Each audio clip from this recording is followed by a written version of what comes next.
concept related to heat and temperature. So stay tuned and watch this video till last. So students, what is transfer of heat? Like conduction. Conduction is, एक general से example ले लेते हैं.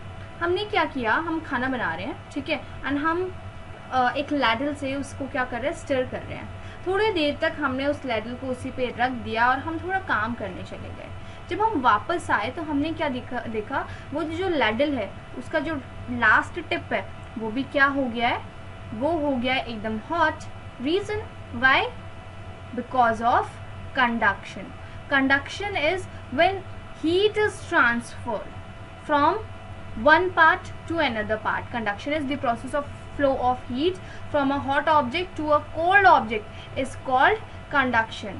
Some object can conduct heat while other cannot. Who conduct heat, who cannot? आपने देखा होगा तो you can say जो सिलिकॉन के होते हैं, सिलिकॉन के जो नॉन स्टिक के स्टिरर्स होते हैं वो हीट नहीं कंडक्ट करते, बट एक स्टील लैडल इजीली कर लेती है, just because that steel ladle is a good conductor of heat where as that non stick isn't. Look at this. यहाँ पे देखिए, यहाँ पे आपका क्या है, यहाँ पे हीट ट्रांसफर हो रही है, यहाँ पे सोर्स ऑफ हीट है एंड ये सोर्स ऑफ हीट से फर्दर ये हीट ट्रांसफर होती जा रही है एंड ये लास्ट एंड तक पहुँच जाएगी. Got it? Okay. So conductors, the object that can allow heat to flow through them are called conductor. For example, metals such as copper and aluminium. Not only heat beta, even electricity. Those objects which allow electricity and heat to pass through it is called conductors. For example, metals such as copper and aluminium. Next is insulators. Insulators are those objects that do not allow the flow of heat from them are called insulator. Means they just resist the heat. For example, plastic, styrofoam and wood. इसीलिए कहते हैं कि जब भी किसी electrical tool को आप touch करो तो अपने हैंड में वो ग्लव्स डाल लो. किसके? प्लास्टिक के और रबर ग्लव्स. बिकॉज वो किसकी तरह एक्ट करता है? एक इंसुलेटर की तरह एक्ट करता है. Next is convection. अब इसकी तो बड़ी अच्छी स्टोरी है. स्टोरी ये है कि हम ठंडी में पानी गर्म करते हैं तो हम रॉड लगाते हैं. हम जब बेटा रॉड लगाते हैं तो वो पानी कैसे गर्म होता है कि जो हॉट वाटर होता है वो ऊपर आ जाता है एंड कोल्ड मॉलिक्यूल नीचे चला जाता है. तो हुआ क्या, एक बार मैंने देखा कि अच्छा ऊपर से पानी टच किया तो वो गर्म था. अब मैं वो पानी ले करके मैंने उसको यूज़ किया, ठीक है, बट जब मैंने उसको यूज़ करना शुरू किया तो नीचे देखा वो तो ठंडा था. Reason? Because of convection.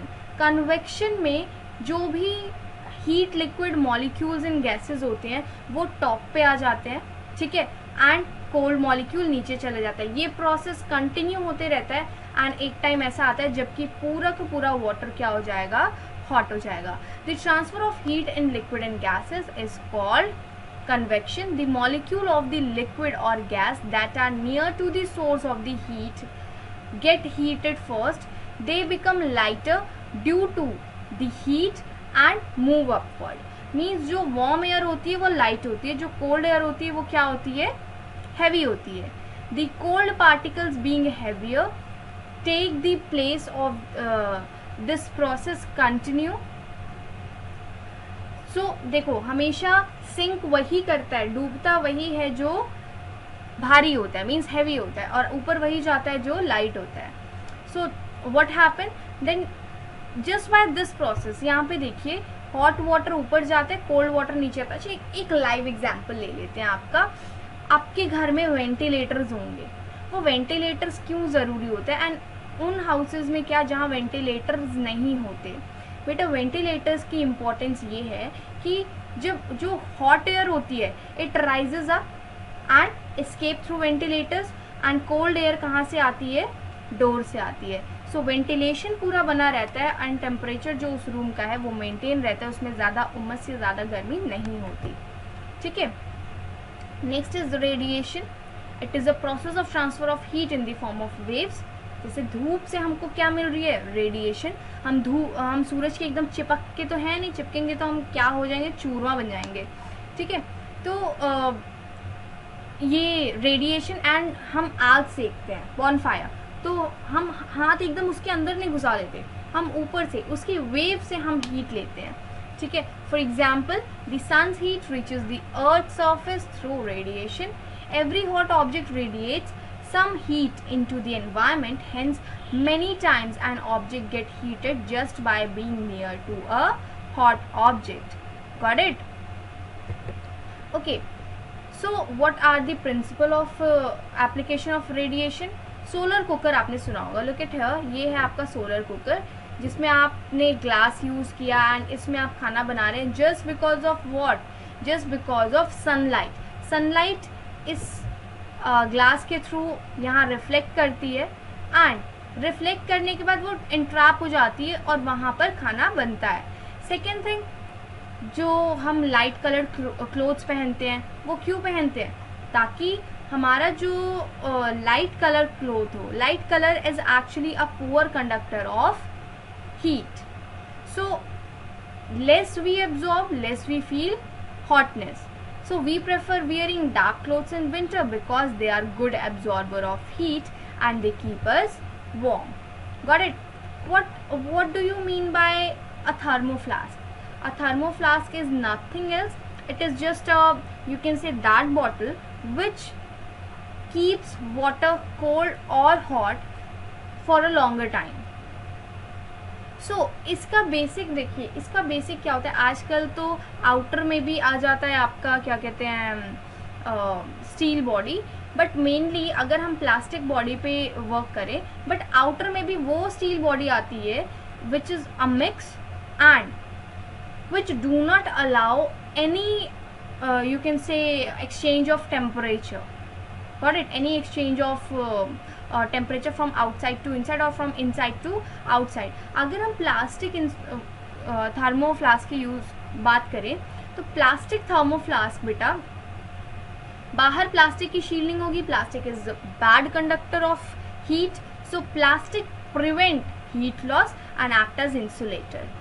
Inside एक ग्लास और स्टेनलेस स्टील टम्बलर होता है जो एक good conductor of heat and of course electricity. तो इलेक्ट्रिसिटी की तो ऐसा हमको यहाँ बात करनी नहीं है. दोनों जो वॉल्स होती हैं वो पॉलिश्ड होती हैं, शाइनी होती हैं and just because of this heat बाहर नहीं निकल पाती है. मतलब यहाँ देखिए, ये जो एक वैक्यूम क्रिएट हो गया, रीज़न कि यहाँ से हीट बाहर नहीं निकल पाएगी. ठीक है, बाहर क्या है, एक शाइनी सरफेस है, प्लास्टिक हमने यूज़ किया है for making it insulator and अंदर हमने रखा है कंडक्टर. ठीक है, नेक्स्ट इज सी ब्रीज. इसमें देखिए बेटा, इसमें सी ब्रीज में क्या है, अब डे के टाइम में सी ब्रीज होता है जिसमें हवा लैंड पे गर्म होती है एंड सी में कूलर होती है.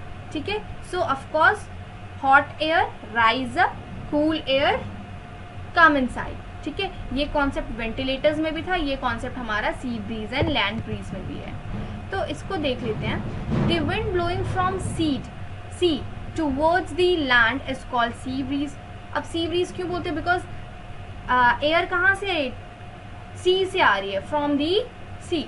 During the day time the land in the coastal area get heated due to the sun's radiation. ठीक है, अब लैंड क्या हो जा रही है, सन रेडिएशन से बहुत गर्म हो जा रही है. तो क्या हम ऐसे ही गर्मी में छोड़ दें? नो. अब थोड़ा नेचर को सोचना पड़ेगा. तो नेचर ने क्या किया, सी ब्रीज बना दिया. The sea also get heat, however it take more time to get heated up then the land. ठीक है, hence the air above the land get heated up faster than the air above the sea, so it rises up, move towards the sea and sea से क्या होगी, cooler air आ जाएगी आपके land पे, तो आपको थोड़ा कूल फील होगा. ठीक है, and what about land breeze, this happen during night. अब सी में क्या होंगे, warm air and cool air कहाँ पे हो गई, लैंड पे. तो अब सी से एयर आएगा लैंड के टुवर्ड्स एंड लैंड से जाएगा सी के टुवर्ड्स, ठीक है. So the wind blowing from land towards the sea is called land breeze. During the night time, the land in the coastal areas get cooled down faster than the sea. Got it? The air above the sea is hotter than the air above the land. Therefore, the air above the sea rises up and the air from the land being cool flows towards the sea. This result in land breeze. Got it? इतना समझ में आया? अच्छा, फिर से revise करते हैं. Sea breeze में क्या हुआ? कूल एयर कहाँ से आई? सी से. एंड लैंड पे क्या था? Hot air rising up moves towards the sea. Cool air come towards the land. एक प्रॉपर मेंटेनेंस हो गया. लैंड ब्रीज में लैंड पे क्या है? Cool air. And heated air कहाँ पे है? सी में. वार्म एयर सी में. तो warm air rising up come towards the land and cool air goes towards C. ठीक है. एंड ऐसे याद रखिएगा, SD लाइक SD कार्ड्स होते हैं, ठीक है. तो सी ब्रीज कब होगा? डे टाइम पे. Why do we wear light colored clothes in summer? I have already explained you, because light color is bad absorbent of heat, whereas dark color is good absorbent of heat. ठीक है. Last concept is how do wooden clothes keep us warm? Sorry, it's not wooden, it's woolen clothes. I'm really sorry for that. So the woolen clothes are bad conductor of heat. जितनी भी आपकी body की warmth होती है वो उसी में रह जाती है, ठीक है. So therefore they do not allow the heat from the body to move out in the environment. As a result, the air present between the woolen clothes and our body becomes hot, and this make us feel warm. Similarly, two thin blankets provide more heat than one thick blanket, because जो thin layers होती हैं उसके बीच में air entrap करगी और वो हमारी body को क्या करेगी? हीट प्रोवाइड करेगी. So that's all for today. ये चैप्टर यहीं पे होता है finish. If you have any doubt, do comment in the comment section, and if you want some more videos related to any topic, do comment so that I will get to know about your